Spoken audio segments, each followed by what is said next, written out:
One of the characteristics of the traditional Judeo-Christian God is that he knows the future. That seems to us, normal, mortal people, as impossible. Is it impossible?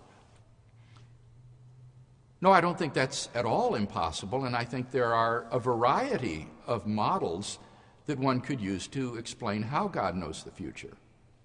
What are some examples? Well, one way to do it very easily would be if you adopted a theory of time according to which all events in time are equally real, that the difference between past, present, and future is merely an illusion of human consciousness. On this sort of view of reality, the future is as real as the past, and they all exist equally robustly and are therefore available for God to know. So if God simply exists outside this space-time manifold, he can see, in a metaphorical way, everything that transpires in the manifold. So if you adopt this view of reality as a four-dimensional space-time block, foreknowledge is very, very easy to explain. Suppose, though, God is not outside of time, but exists in time with us.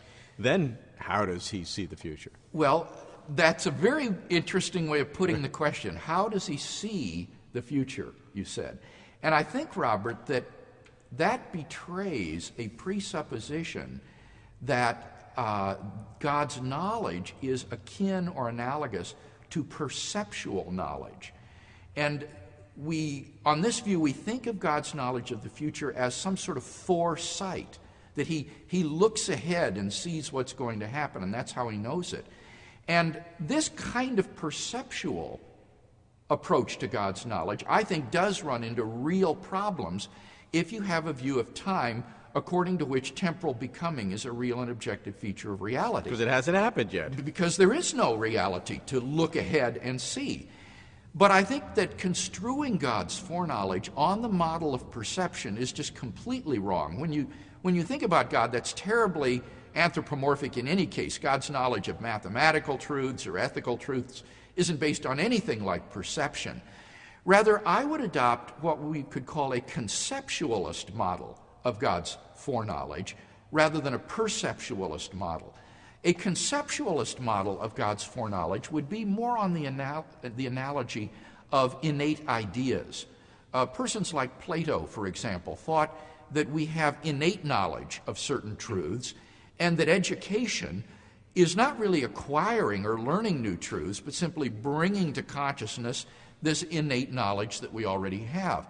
Now, while that may not be a very plausible knowledge or plausible model for human knowledge, I think it's entirely plausible in the case of God, that God has innately the essential property of knowing only and all true propositions. And so the way he knows the future is not by looking ahead and seeing what's going to happen, it's simply by knowing the truth value of all propositions. He knows which are true and which are false. That includes future tense statements, and so by knowing the truth value of future tense statements, God knows what's going to happen. It sounds like that is philosophical meanderings. Oh, really? And rather than, but are those events real? They're not real. No, they're not. But the idea that they have to be real in order to be known is based upon this assumption of a perceptualist model of divine cognition. And that's, as I say, very anthropomorphic, to think of God as sort of up there looking down and seeing what's going to happen. Rather, God as an unembodied mind doesn't really have anything like perceptions because he has no sense organs when you think about it. So God's knowledge is more like the knowledge of an innate, infinite mind which has the essential property of knowing only and all true propositions. What does that mean, though, if God knows innately something that I may or may not do in the future? What that means is that one of those statements is true. Either you will eat pizza tomorrow for lunch or you will not eat pizza tomorrow for lunch. One of those statements is true and one is false because they're contradictories. Right. And God has the essential property of knowing which of those is true and which is false. He knows the truth value of all propositions. And if you are enamored with this perceptualist model of perception, you go back to the other. Well, no, what I'll say in that case is that propositions exist in the present.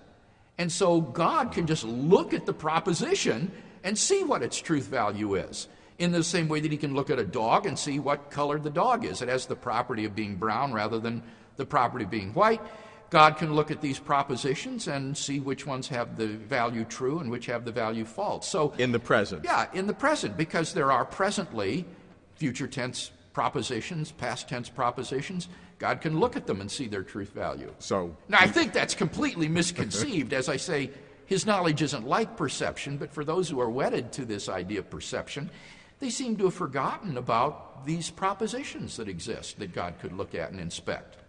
Does that mean that in the theory of time that past, present, and future are all real, God could perceive everything, but in the theory that time is a becoming and the past is over and the future has not yet come, that God then has to know the future through some innate mechanism?